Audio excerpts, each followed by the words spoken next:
kind of a snapshot of the East and see where things stand in your mind. Philly out of the playoff picture. Let's break this down section by section, guys. Legit contenders on that board. I'll exclude Cleveland because that's obvious. Yeah, I mean, I think for me is Boston Celtics. You have to have them as a legit contender. What they've done, I've been so impressed, GA and Matt, without Gordon Hayward, and then also the number of guys that they added. I think it was only like 4 guys. 4 guys left, yeah. Last year, so they're only going to get better as far as chemistry and cohesiveness. I look at the Raptors. I love what they've done as far as the style of play and their bench. I still have a little reservation about them on the road. They're great at home, but on the road, I still have a little bit of reservation about them. And the Washington Wizards, they could get there, but I think for them is they got to let go that they're a great team. They're a good team, and they have room to become a great team. But I think they think they're a great team right now, GA, and I think they're a good team, very good team. I don't think they're great yet. You kind of hear great from them. I do. You don't necessarily you want to have confidence. see great. You want to have confidence. I think they have a great backcourt. I don't think they're a great team. I do think Toronto, the issues on the road, that is a concern. But when you look at the way they play and their depth, I think they're legit. I would also say Milwaukee's a team that's got a chance to become a contender. I would add them into that category as well. So wait, you want to move them onto that board? I think with the addition of Eric Bledsoe, because that's what they didn't have. They didn't have another guy that you had to game plan for. Malcolm Brogdon, I love. He's a terrific player, but he's more of a complementary scorer. Now that they have another first-line scorer, and by that I mean he's a guy that he can beat one-on-one defense consistently. You know, Eric Bledsoe could do that. Shot selection's got to improve. He also gives them a good element defensively. I think that helps them. So I think I could see them going to that. The Wizards, I'm with you. You know what? Last year was terrific. You lost the 7th game that you in a series you could have won. But you got to validate it like all the other teams have. Cleveland, Boston, Toronto, they're elevating. They're not falling back. So I still have them right now a notch below. I think Milwaukee could move into that category. And I think with Milwaukee, scary part if they can get Jabari Parker back playing the way he was, just like the way he was playing last year. That's when you have to really elevate Milwaukee. Milwaukee to me is a shooter away, for one. Wizards got to finish games. Just got to be better at the end of games, and they should have won one of those first 2 games in Boston last year. For me, I think Washington's now, the way I'm looking at it, just from my point, they're a player away from me now. Not just finishing game. I think they need something else coming off that bench, or even the starting lineup. I'm with you. I think they have to make a move to bring in another player away. Continues to be an issue. All right, next group down. Greg would like to see the Bucks out of this category and into the. I just had an epiphany. That's why I went that route. That's all right, but for the moment, they're still in this middle category. Yeah.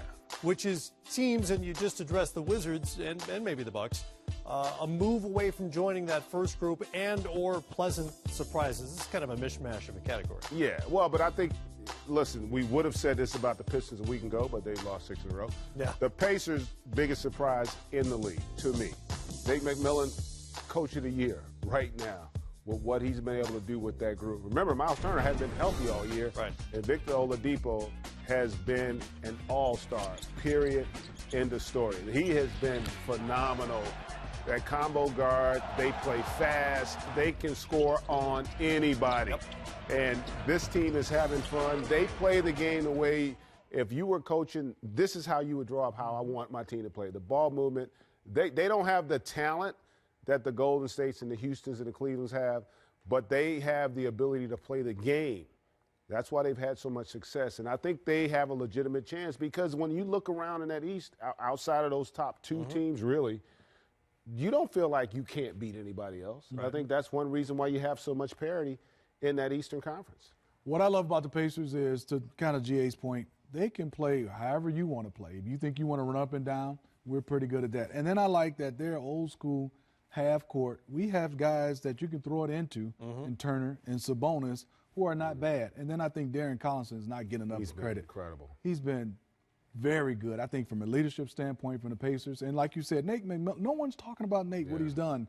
He's done a fantastic job. And they have guys playing well. And Lance Stevenson is the X factor to me because he's the one guy. They can keep him. I still want him to be loose, but if he can stay focused, he's a nightmare of a matchup because you can't put guards on him. He's so strong, and then he blows by bigger guys. So, and you can play him at the 4 sometimes if you want to because he'll take that challenge. And he does all kinds of stuff.